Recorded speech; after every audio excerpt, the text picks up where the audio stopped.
الا الذین آمنوا وعملوا الصالحات،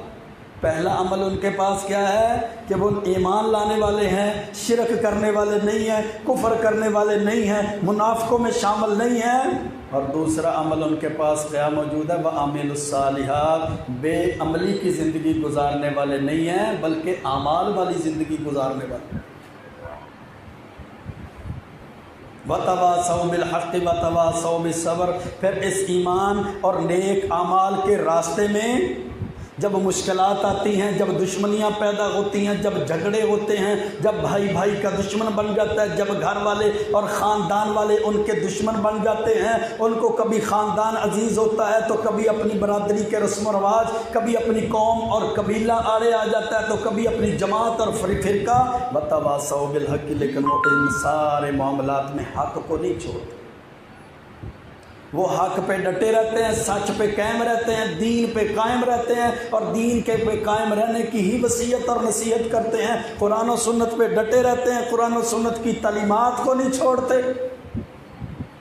کسی حالت میں بھی وہ دین کو نہیں چھوڑتے، حق کو نہیں چھوڑتے، چاہے وہ دنیا کا مسئلہ ہو، چاہے وہ دین کا مسئلہ ہو، چاہے وہ اللہ رب العزت کے اختیارات اور صفات کا مسئلہ ہو کہ مشکل اور پریشانی میں اللہ کا گھر اور حق نہیں چھوڑتے، تکلیف اور مصیبت میں اللہ کا گھر نہیں چھوڑتے، بے اولادی میں اللہ کا در نہیں چھوڑتے، مقدمے میں وہ اللہ کا گھر نہیں چھوڑتے، بیماری میں وہ اللہ کا در نہیں چھوڑتے، گویا کہ جس حالت میں بھی ہیں سب سے پہلے حق پہ ڈٹے رہتے ہیں، مخالفت کے باوجود بھی حق پہ ڈٹے رہتے ہیں۔ جی کیا کریں، برادری ہے، برادری کی خاطر حق نہیں چھوڑتے، خاندان کی خاطر حق نہیں چھوڑتے، اپنے قوم قبیلے کی خاطر، رسم و رواج کی خاطر حق نہیں چھوڑتے، میرا گروہ ہے، میرا فرقہ ہے، میری جماعت ہے، اپنی جماعت کی خاطر حق نہیں چھوڑتے۔ وَتَوَاصَوْا بِالْحَقِّ، کی حق پہ بھی ڈٹے رہتے ہیں، پھر حق کی دعوت بھی دیتے ہیں۔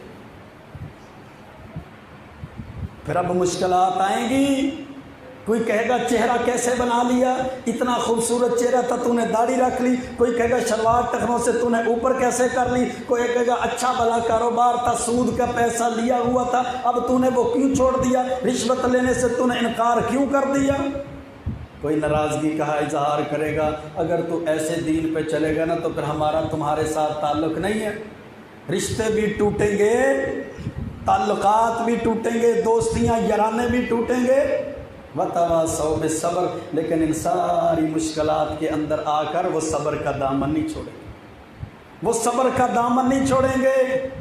صحابہ کرام نے صبر کیا، اللہ کے رسول علیہ الصلوۃ والسلام نے اس دین کے لیے، اس حق پر ڈٹتے ہوئے صبر کیا۔ خواہ وہ شیب ابی طالب کے اندر اللہ کے رسول علیہ الصلوۃ والسلام کو 3 سال محصور رکھا، پھر بھی حق پہ بھی ڈٹے رہے اور صبر بھی کیا، کفار مکہ کے ساتھ کمپرومائز، کمٹمنٹ اور معاہدے نہیں کر لیے۔ صحابہ کرام نے صبر کیا، خواہ ان کو مکہ سے حبشہ کی طرف ہجرت پہ مجبور کیا گیا، یا پھر مکہ سے ان کو مدینہ کی طرف دوبارہ ہجرت پہ مجبور کیا گیا، خواہ ان کو تپتے ہوئے کوئلوں پہ لٹایا گیا، خواہ ان کو آریوں سے چیرا گیا، خواہ ان کو جناب وہ تپتے ہوئے کڑاہوں کے تیل کے اندر ڈال دیا گیا، خواہ ان کی وہ معیشت کو، ان کی اکانومی کو، ان کی روزی روٹی، حقہ پانی کو بند کر دیا گیا۔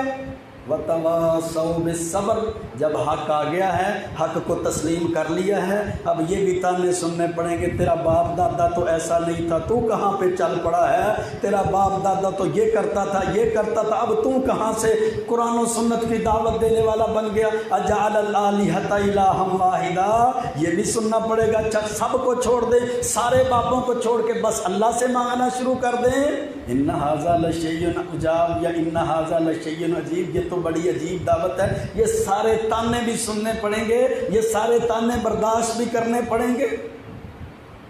تو پھر ان تانوں کی زد میں وہ دین کو نہیں چھوڑتے، قرآن و سنت کی تعلیمات کو نہیں چھوڑتے، اسلام کی تعلیمات کو نہیں چھوڑتے، بلکہ کیا کرتے ہیں، وَتَوَاصَوْا بِالصَّبْرِ، خود بھی صبر کرتے ہیں اور صبر کی تلقین بھی کرتے ہیں، صبر کی دعوت بھی دیتے ہیں لوگوں کو، صبر پر